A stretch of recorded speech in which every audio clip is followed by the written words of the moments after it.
This is going to be Develop Your Practice's Strategic Plan with Tim Rushford.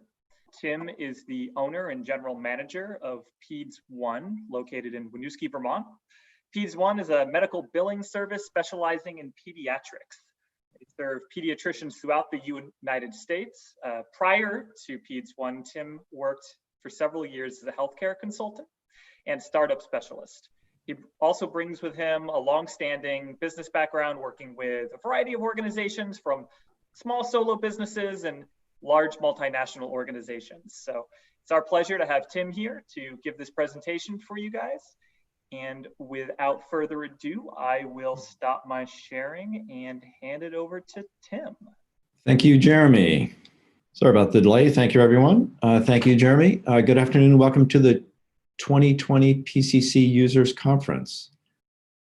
My name is Tim Rushford. I own and operate PedsOne, and I wish you could all be here in Vermont during this very nice time of year, as we often are, not for every users conference, but many of them, to gather in person.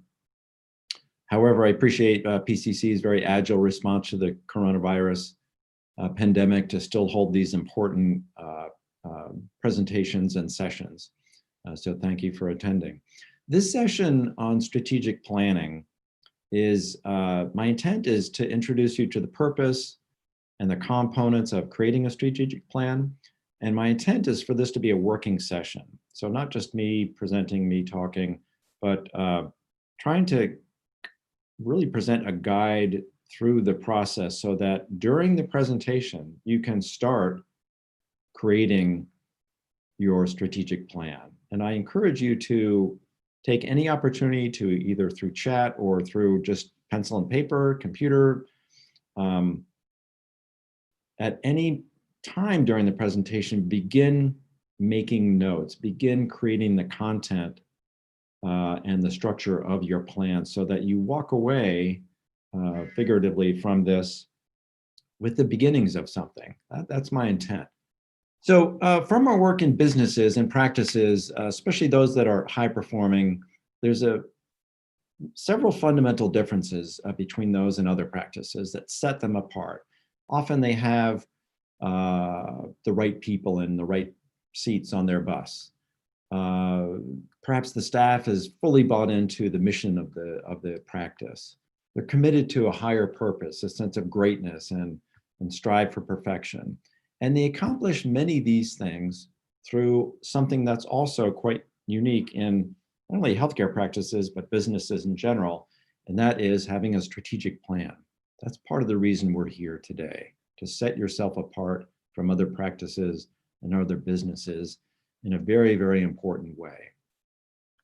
So your plan will be certain things. Number one, it'll be coordinated. It'll be a coordinated roadmap for your future. That is how to execute your chosen strategy. It'll have a certain orientation to it. And that is to the whole practice, not just finance, not just marketing, not just clinical, but as many areas as possible. It's designed to be inspiring as well for you and partners and staff and even patients. And that inspiration is to create a better future. There's also, at best, a certain amount of clarity to this process and to the product, so that once you decide your future, you know when you've arrived there, and also you know how to get there, the milestones and the way markers. You'll find also in engaging in this that the strategic plan that you create will help you in all sorts of decision making.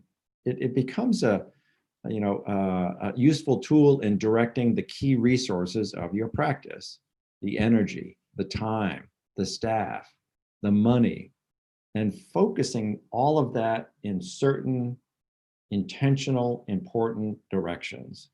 Okay. It also can be a very useful tool especially when you're faced with difficult decisions. When there's really no clear right answer, and when you're confronted with things like that, you can revert back to your plan and say, okay, these are our values. This is our mission. These are our stated objectives for the next 3 years, whatever it might be. This document that we intentionally created is going to help us make the right decision here. For example, here we are with a huge downturn in visits for our practice. Should we furlough these employees or not? Tough call. May be very difficult to decide that. You can, having a plan, even though it may not have been specific to a global pandemic, it can still act as a guiding tool to help you make these tough decisions. Now, I also recognize there's plenty of reasons not to plan. I've heard a lot of them. One might be, oh, we're too new. We're only 6 months into our practice. We just started a few months ago. We don't really need a plan. Or we're not big enough. We're small. We're just a couple docs here, and we're trying to practice good medicine and keep kids healthy. We don't really, we're too small. We don't need a strategic plan. Or we're too big and multifaceted. And it's so difficult getting all of these doctors together under one roof in one room at one time. It's too tough. What else might be another? Well, what if suddenly a global pandemic hit and there was a massive economic worldwide downturn? Who would have planned for that? That is probably not on anyone's strategic plan that made one 5, 10, 20, 40 years ago. No, probably, very likely not. However, failing to plan is planning for not failure, but it increases the likelihood. Let's just say that. And even if you've been successful over the past several years without a plan, there's no guarantees that that will continue to lead to success in the future, especially in this dynamic environment that we're in, healthcare. It's big, it's ever-changing, and the speed of change in healthcare, I think, is increasing. And so being in a position with clarity, direction, purpose, intent, and a plan in mind will help you get through those very dynamic and uncertain situations all the better. And as things change, with a plan, it will help you keep up with the pace of those changes instead of losing valuable lead time in the midst of those. Okay. So the central purpose of the plan is this: to ensure that the course of your practice is well thought out and that the resources are wisely used. Limited resources, time. We all have 1,440 minutes a day. That's all anyone gets. Let's use it wisely. The people, you have a certain number of people in your practice, systems, money, all sharply focused in a certain direction. So we're also today going to answer, and you will as you engage in the process of creating your strategic plan, certain questions. What's happening now? Where do we want to go? Who do we want to be? What do we want to act like? And how do we demonstrate that? And how do we get to our preferred future? So in doing so, engaging in the strategic planning process, you're going to, I want to talk about a couple of perspectives that you'll be taking in doing this, okay? One is the relationship between culture and strategy. So I think of culture as, well, certainly it's the people and the process and the experiences, the ideas and attitude of your practice. I think it's best described as the personality of your practice. Every person has a personality, but every business does too, I think. And so what is the personality of your practice? Or what do you want it to be? So the environment of your facility.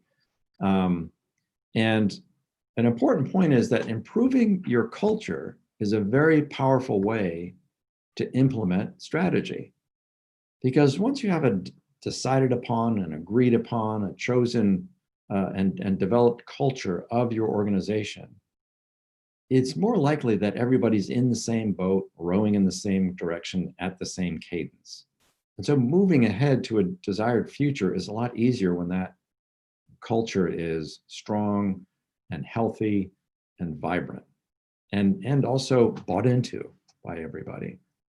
In turn, developing strategy, you'll see as we go through this, helps develop the culture of your practice in a very positive way. There's a coalescing that happens, you'll find, especially when you go through this process in as participatory way as you possibly can, meaning not just you as the practice owner, or not just the group of practice owners, but the staff, and to some degree, the voice of the patients is heard through in your strategic plan. The other thing is we're going to look at internal and external forces. That's another perspective that we'll go through. So it's important to assess both the internal and external forces influencing your practice. Internal forces, the strengths and weaknesses within the control of your practice, and the, say, for example, quality of care and IT systems, things like that.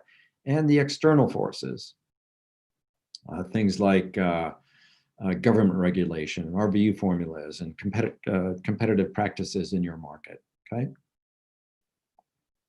Other perspectives that we'll be taking a look at.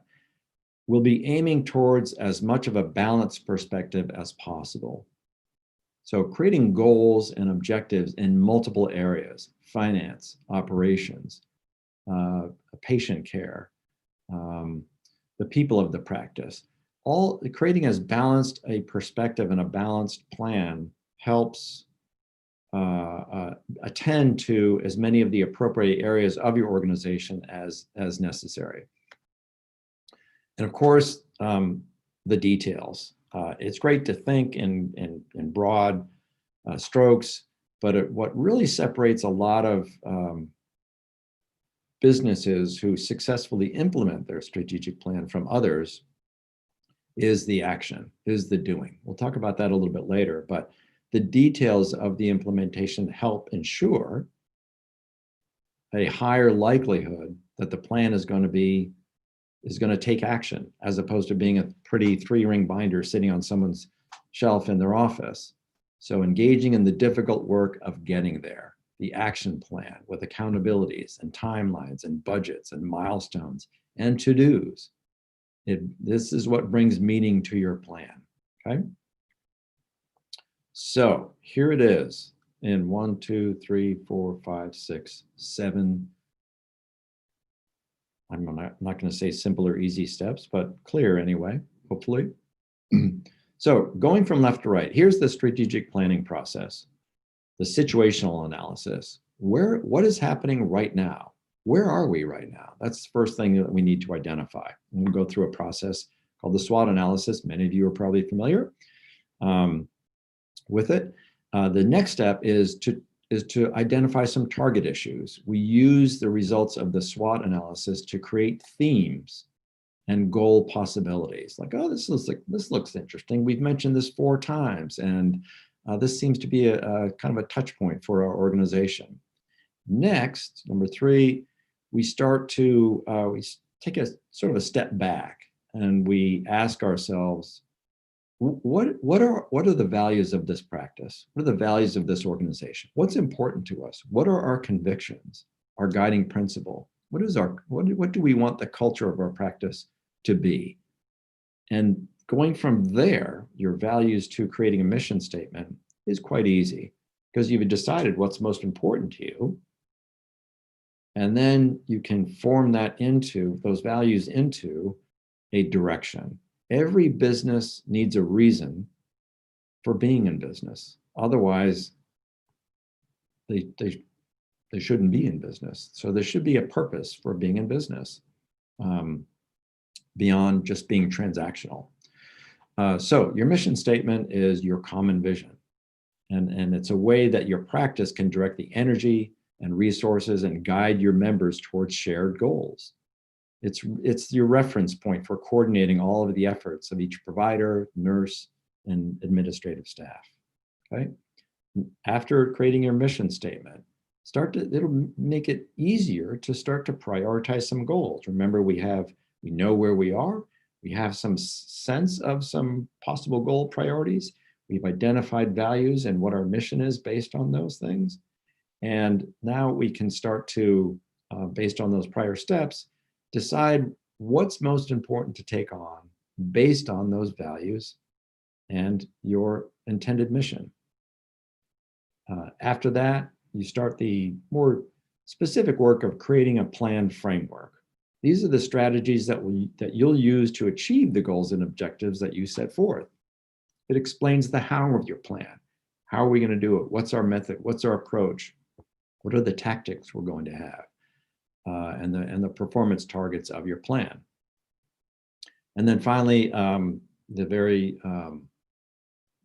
as I said, what separates a lot of plans from being successful and not and just dormant, I would say, is the implementation plan. Implementing the goals and objectives that you've outlined.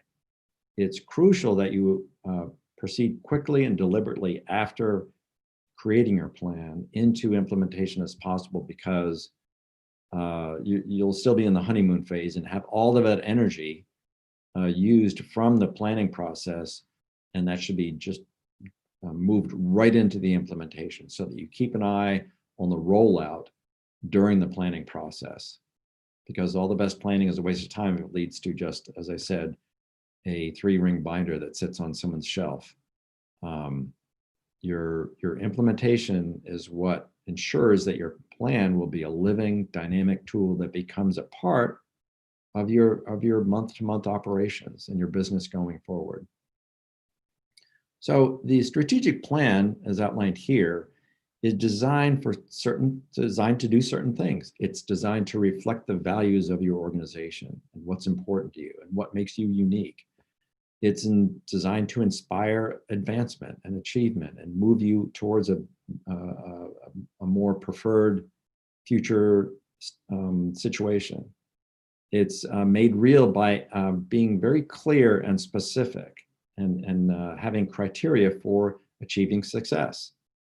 And in that action, in that activity, it reinforces the process of success and the process of creating your plan.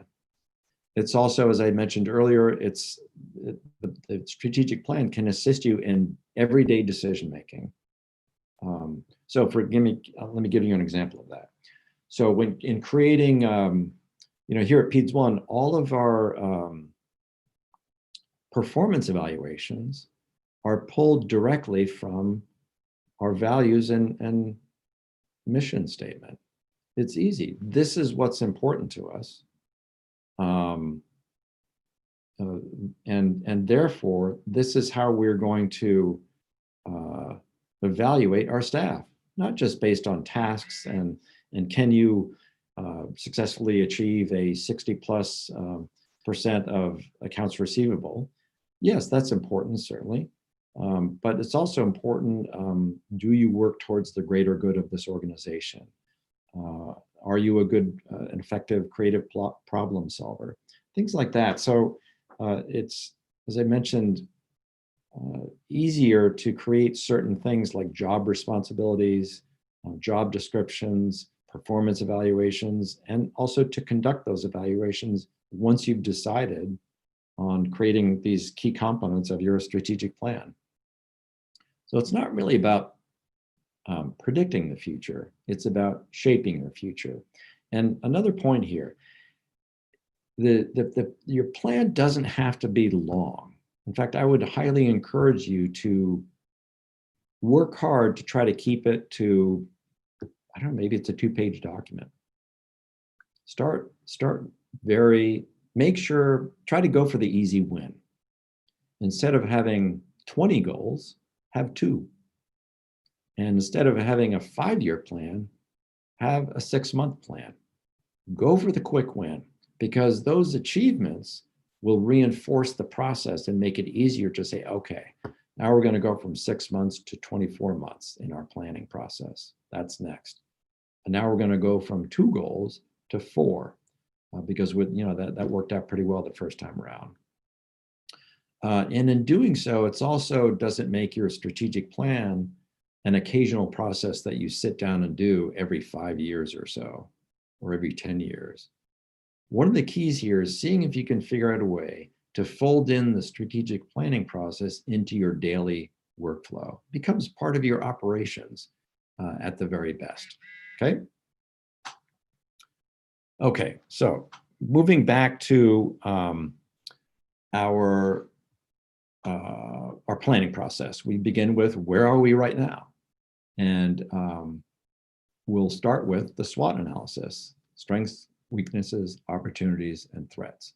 And the goal in this process is to find ways to use your strengths to take advantage of opportunities while defending yourself against threats and minimizing weaknesses. We'll go through that in a little bit more detail in a moment. And there's added benefits to conducting this SWOT analysis. Number one, it can be a tool to analyze any situation and develop a response. Two staff people are are in conflict with each other and things aren't going well between them. Okay. What are the strengths of this situation? What are the weaknesses? What are the opportunities? And what are the threats? It can be a basis for assessing core capabilities and competencies with any situation or any individual in your practice. It certainly is firm evidence for key changes culturally at your practice. And engaging in the SWOT analysis, especially if it's a group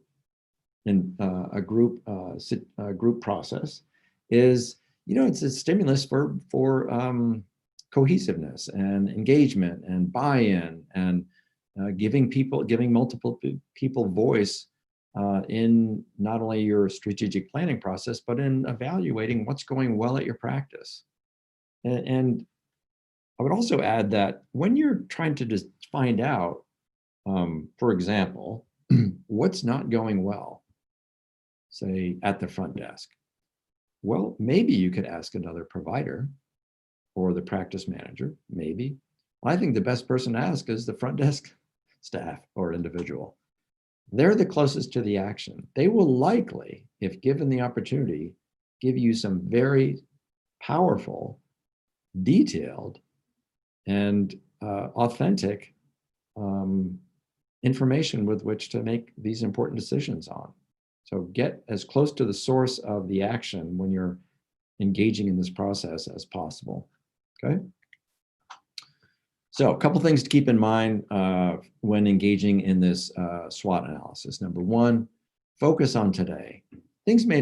Certain things may have gone either well or not so well, or certain opportunities might have been presented to you 5 years ago. Maybe they don't even exist anymore, or maybe those weaknesses aren't really at play. So focus on today. It's more recent, it's bound to be more accurate, etc. Remember that a strength or a weakness can be either the presence of something or the absence of something, okay? Whenever possible, add verifiable detail and data because it creates a lot of credibility. So, I don't know, one of our weaknesses is that we have a lot of no-shows and cancellations at our practice. Okay, well, what are the numbers that exist now, and what would we like them to be? So when something's measurable, add the data. And when something is more subjective, then maybe it's adding the commentary or the descriptions that go with that subjective information to add credibility to that, okay? And whenever possible, keep it really short and really simple. When you avoid complexity, it helps you gain clarity and keeps the analysis from being too excessive, okay?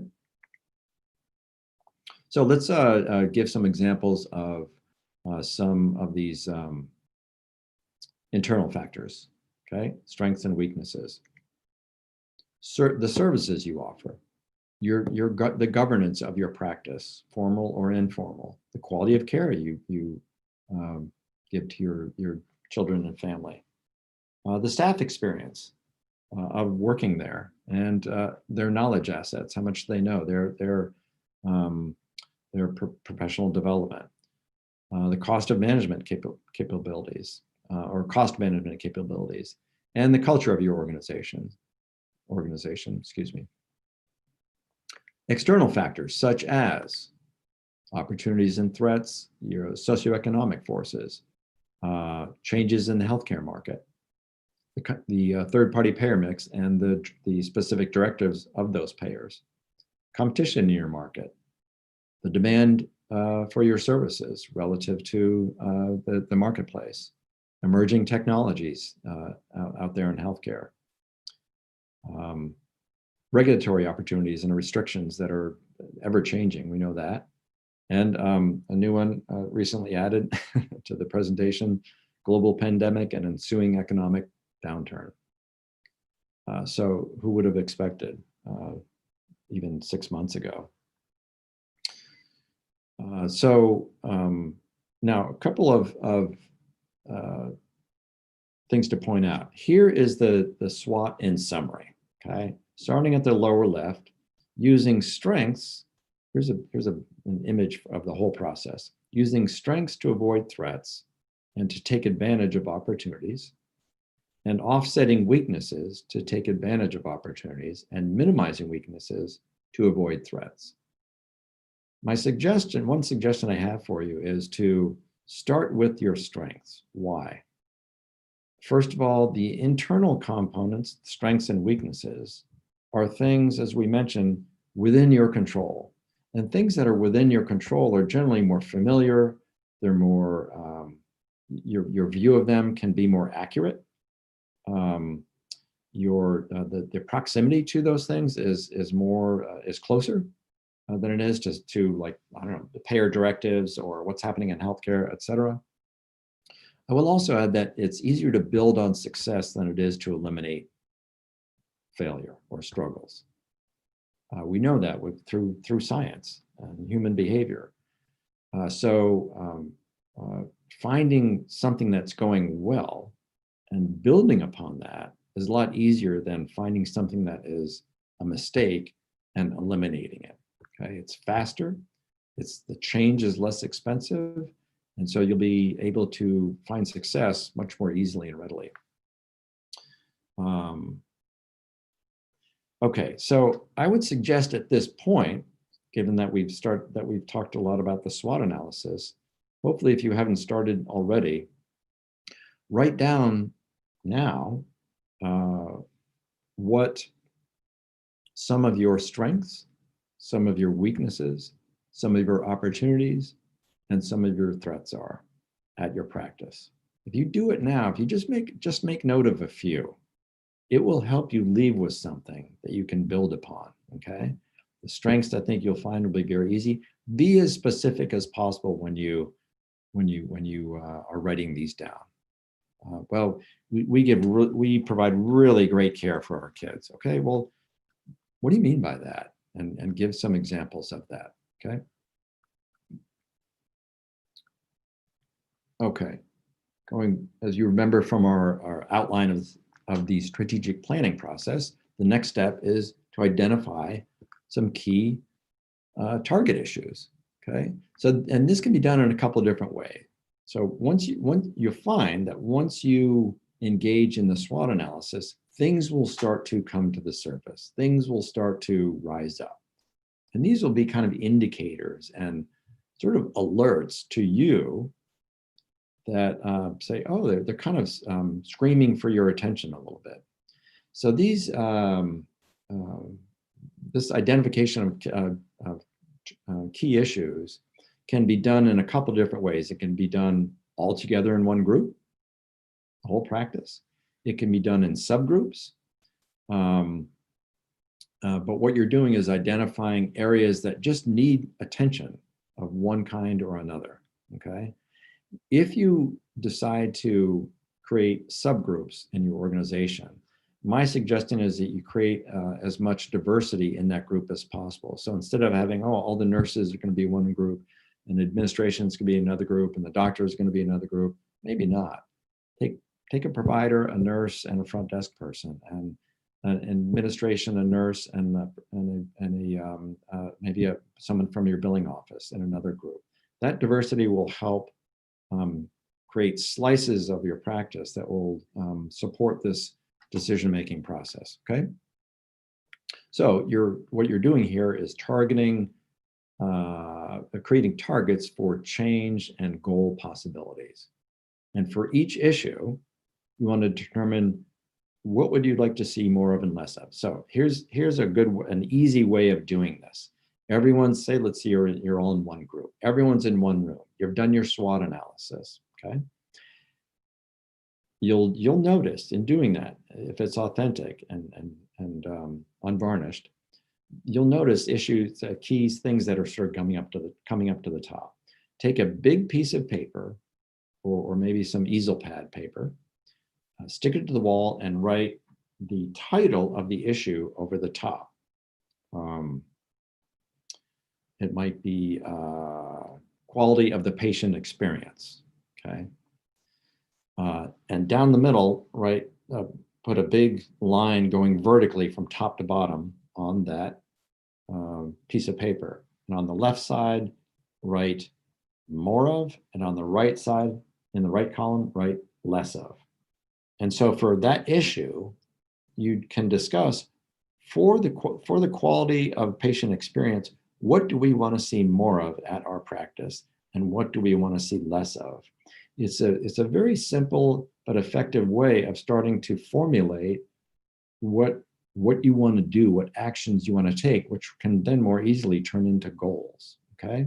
So if you're following along and creating a rough draft of your strategic plan, do so right now, either on your computer or a piece of notepad or whatever it might be. Identify a target issue that may have come up so far in this presentation. Big line down the middle, more of, less of, okay? And then do that for all of the target issues, okay? Now, here's the period in our process where we take not just a few steps, but many steps back and talk about the values and the mission of your practice, okay? And when I say we, I mean you.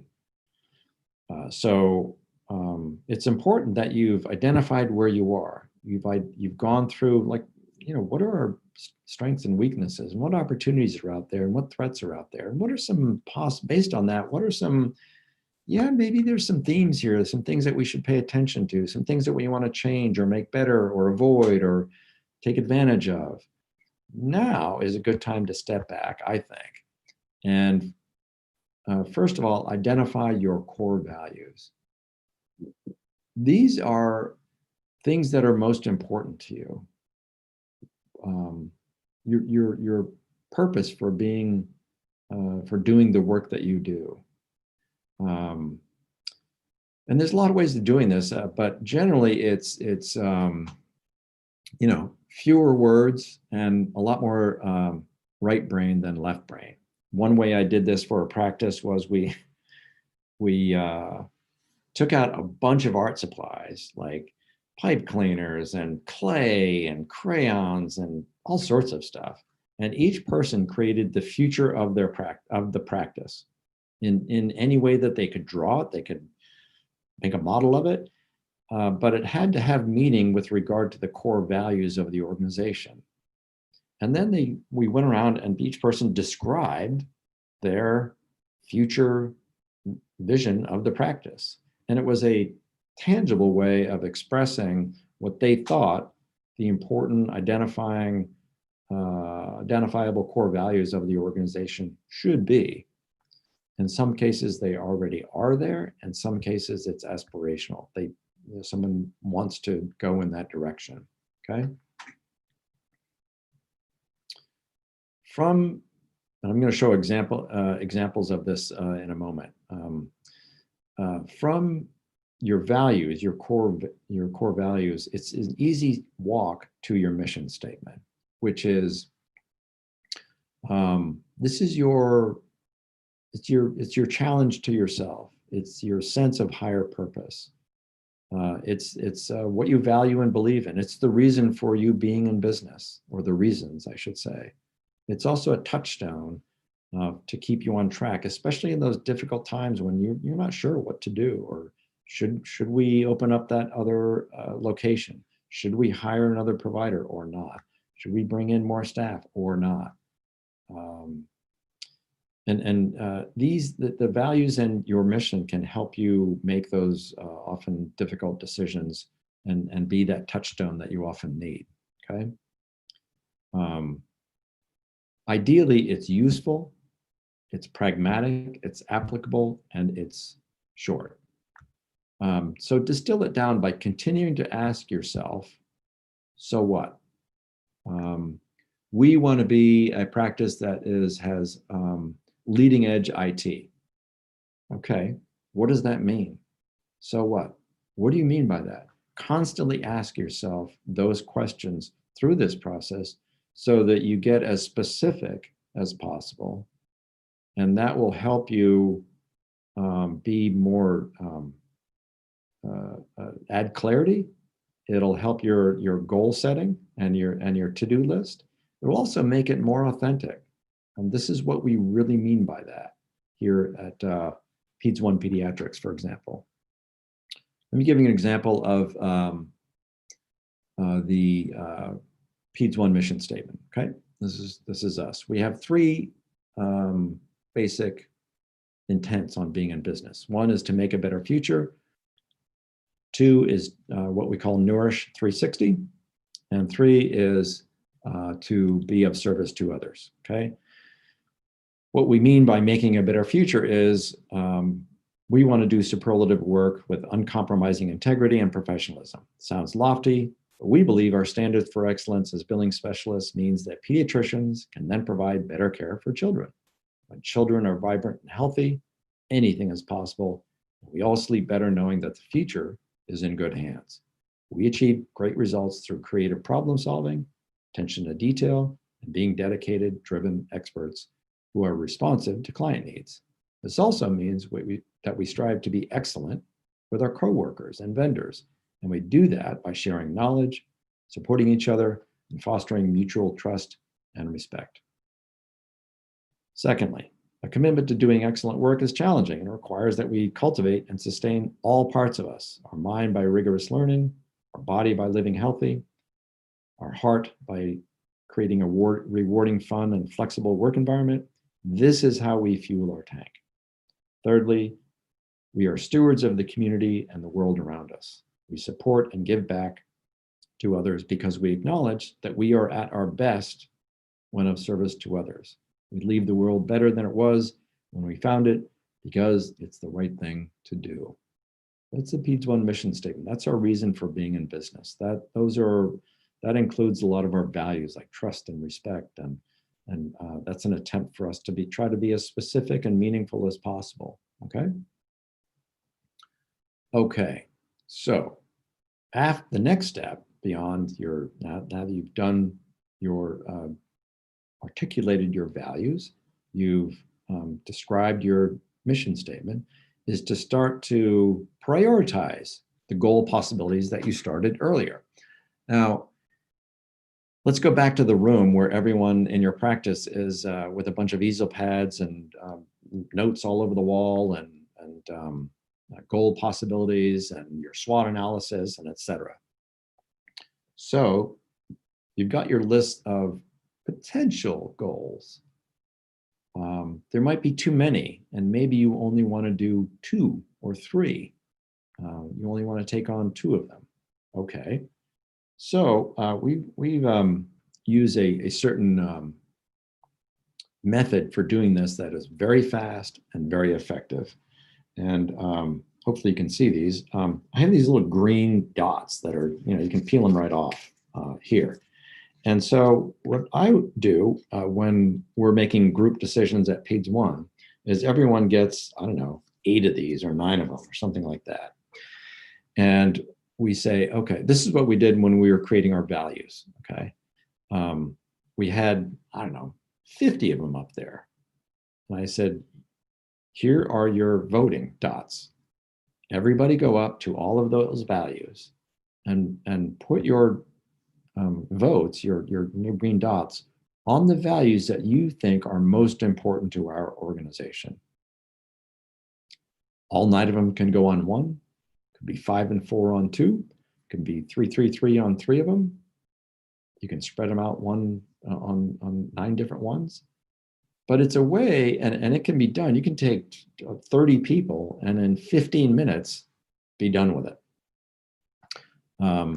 It's also good because people are not necessarily influenced by other people's actions in doing this. So it's a very, very quick and effective way of providing voice to other people, gain clarity on what's important to you and the other people involved in this decision process, whoever it might be, whether it's the partners of the practice or the whole organization, okay? Things to think about when conducting this evaluation. Are they connected to what degree are they connected to your overall vision and mission? What is the financial impact and the cost? How difficult would it be to do it? Well, it sounds great, but that would be really tough. Let's go for some easier, potentially faster victories here. And how long would it take to implement them? Okay. So for each of these goals, then now we're moving into the planning your framework. Okay, the framework of your strategic plan. For each goal, you're going to assign a person or a team as an owner, establish a time frame with milestones. How long is it going to take us to do this, or the individuals who are on the team, and begin to list what are the major tasks, especially the first several. Like what are your next steps, your next 4 steps in accomplishing this? Estimate a budget, and then identify possible obstacles that might be in the way, because the implementation is really perhaps more important than in some cases, having a long, detailed strategic plan. You're moving your plan off the shelf and into actions that drive your business forward to the future, okay? This is also where an online project management tool such as Basecamp, and we use that one a lot, can come in very handy, because it is a way to take it off a piece of paper, put it online. It's an online centralized project management tool that any number of people can be involved in, with to-dos, milestones, tasks. All the files are associated with the project are there, and your whole strategic plan can be located here with different goals as subsets of that plan. So it's something, it's doesn't have to be necessarily that program. I only mention it because that's what one that we've used in the past, okay?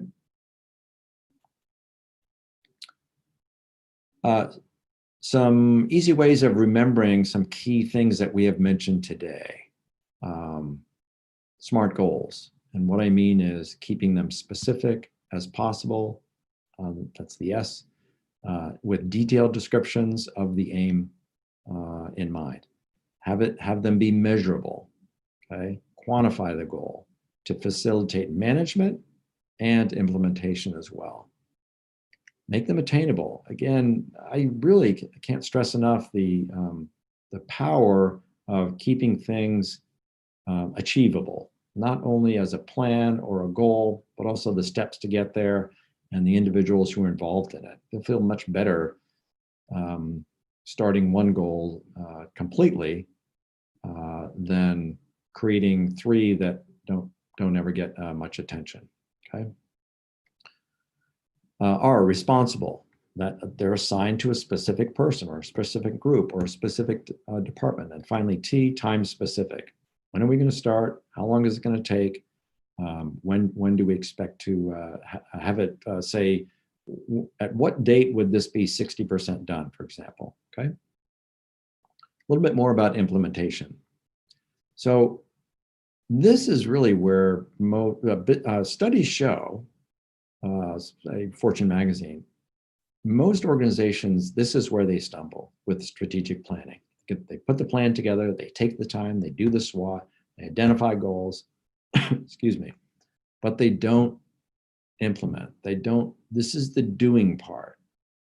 You know, I was talking to this, I went to a reading by this famous writer once, and he said, I said, what separates, a successful writer from someone who's not? And he said, mainly it's someone that gets up every morning and writes and ties themselves to a chair and writes every day. You'll find most of the successful writers did that. They did the doing, as difficult as that sounds. Or a marathon runner, it's for me to go out, and I've never done it, but if I went out right now, I'd only make it a few miles. But if I ran 6 days a week, every week, rain and snow and sleet and heat and coolness, yeah, I probably could. So could you. So it's the doing. And what we find, again, is the implementation needs to happen as quickly as possible after the planning, so that it ensures activity and progress, and that will be a self-fulfilling activity in and of itself, okay?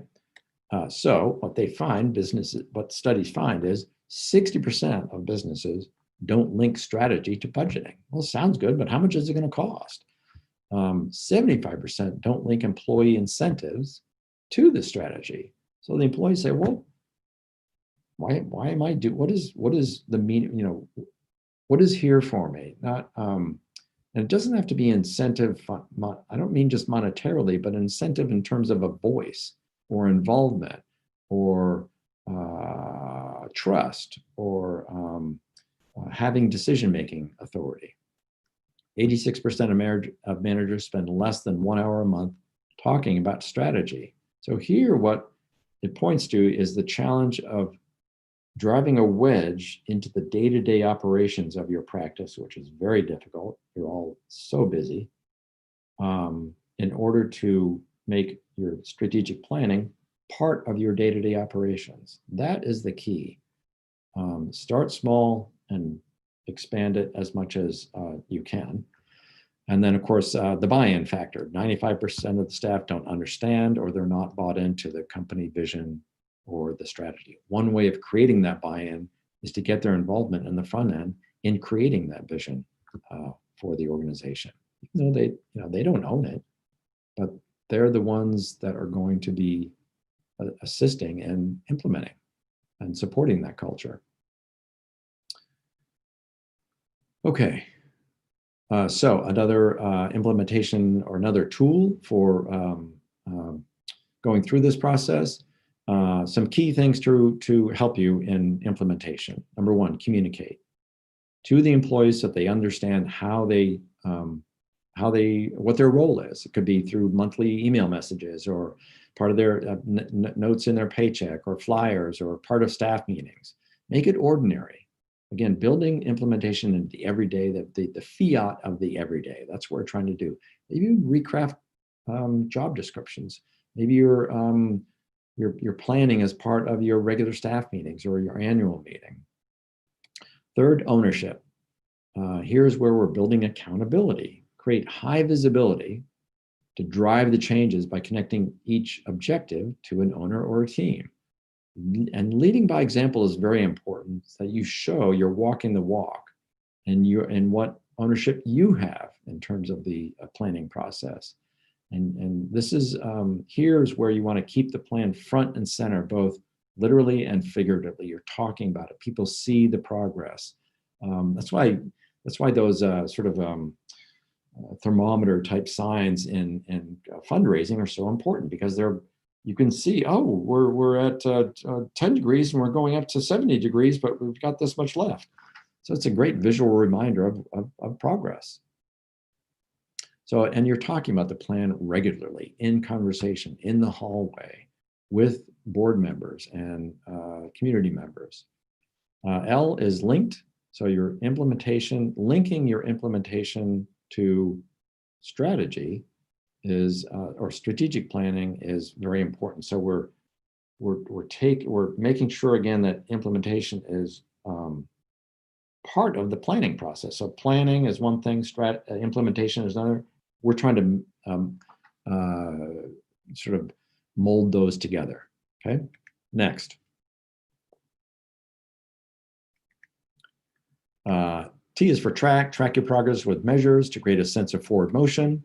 Empowerment, provide necessary tools for each owner to impact the relevant measures. Okay, so giving up a little bit of authority to people, especially who are responsible and accountable to achieving certain measures. Make things achievable by limiting the number of goals and shooting for the easy wins at least first. Creating meaning so that things are understandable, that the vision is embraceable, and values that employees can more easily buy into. Okay, and then finally, stake, encouraging ownership among as many people as possible, because if people don't have a voice it's harder to take responsibility for something. And otherwise it may be just business as usual. But if they do have a voice, if they do have authority, if they do have control over a little part of the budget in their project, you'll likely see their involvement will be very authentic and energized, and sort of, again, as we said earlier, help build, foster the culture of the organization. Okay, thank you very much for attending. And I guess I'll take questions for a little bit here. Awesome, thanks, Tim. So taking a quick look here, and I'll just confirm, it doesn't look like we had any specific questions in the chat. Your That's timing either was really about, good was news about or perfect. really bad news. I think it was it was great. I think you covered a lot, and there's you're very concise in what you put together here. Thank you so much for joining us for the use. Thank you for the help, Jeremy. I really appreciate the support. You have a great day, and everybody else also have a great day.